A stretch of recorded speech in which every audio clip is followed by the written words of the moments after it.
Economic bubble. What is that? Hey taxpayers, it's Tiffany Gonzalez CPA here, founder and CEO of Accounting to Scale. And today we're back with another installment of What is that? Where we discuss financial term and topics you may have heard, but we make them super easy to understand. Today we're talking about the economic bubble. This is typically when the economy is doing well, prices are high, people are making money, things are good. If you're an investor or planning to become one, you'll want to know all about the bubbles. So let's tune in and get started right at the beginning.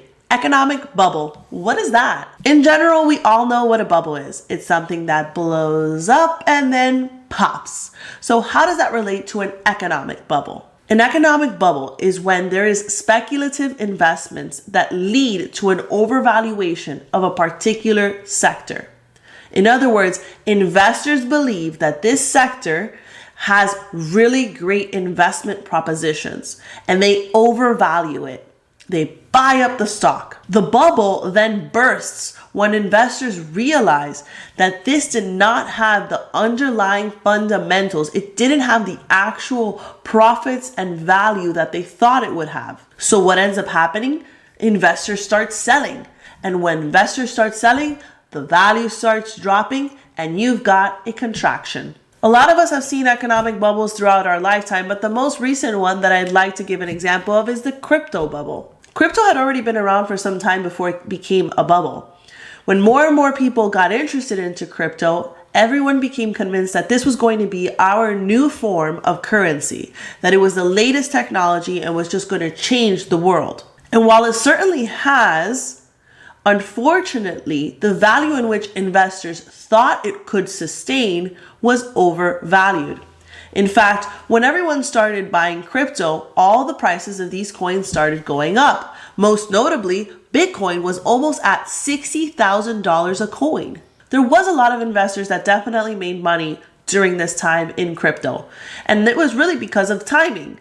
They got into the coin at the right time, they got out of the coin at the right time. But the problem with timing and the market is it's almost impossible. Hindsight is 2020. Eventually, crypto winter came and investors realized that it wasn't valued correctly. It started to have a sell-off and now Bitcoin is 20,000 or less a coin. When the bubble bursts, it's time to face reality, and for some investors, it can mean small losses, and for others, it can mean super large losses. And some bubbles can have such an impact on the market, they could create a recession, like the real estate housing bubble back in 2008. So if we know that bubbles exist and they can be harmful for the economy, why do we let them happen?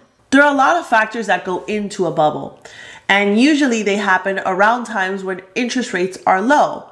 Since interest rates are low, borrowing is easy, so you have a lot of spending and expansion within the economy. But there are other reasons bubbles happen, and a lot of times they're psychological, like herd mentality when you want to follow the crowd, or FOMO, the fear of missing out. So now that you know what an economic bubble is, hopefully this allows you to make better investment decisions in the future. We hope you enjoyed this latest installment of What is that?